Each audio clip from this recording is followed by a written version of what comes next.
Etsika maro samihafa dia rindrakira nataon'ireo mpianatra no nanamarian'ny kolejy Jimbintsou Akadikely Ilafy ny fety fanaon'izy ireo rehefa akatoko ny fety ny fahaleovantena tahaka izao. Samy nandray anjara avokoa teto na ny ray aman-dreny na ny mpianatra. Andro fialamboly ho an'ny mpianatra amin'ny kolejy Jimbintsou Akadikely Ilafy ny sabotsy teo.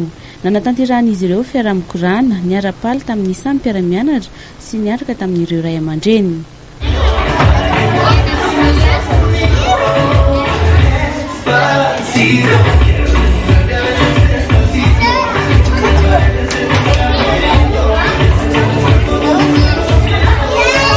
Etsika androany dia natao hoe andro fialamboly ankizy.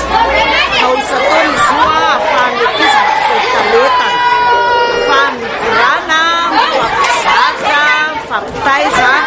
Dia isan-taona misy lohahevitra safidinay.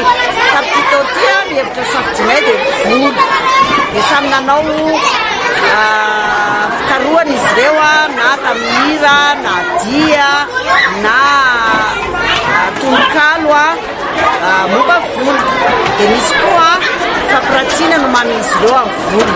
Isan-kilasy izany nanomana dia izay ny zavatra ny fampitezainay androany. Isan'ny nanatrika ity fety ihany koa ny mainty milalin'ny sekoly. Raha ny fahitako ny fanabeazana hatramin'izay aloha dia nahafinaritra ary hita tao daholo maro ny aktivité efa nataoko tato dia hitako hoe nampianatany fiainako izany izy. Ohatra hoe manampiana mandraitra, manao informatika, dia misy koa ny mbola atelier nanao dessin nanampianariko dia hitako hoe tsara tamin'ny fiainako ary mbola ilaiko hatramin'izao aloha izy rehetra. Mikasika ny fanadinana ara-panjakana kosa dia efa ao anatin'ny fanomanana tanteraka ny sekoly Jimbintsou. Efa nisa telo ny fanadinana andrana na examen blanc no tanterahan'ny kilasy hanala fanadinana CEPE. Raha tsoka efa miisa roa kosa ny fanadinana andrana nataon'ny mpanala fanadinana BEPC.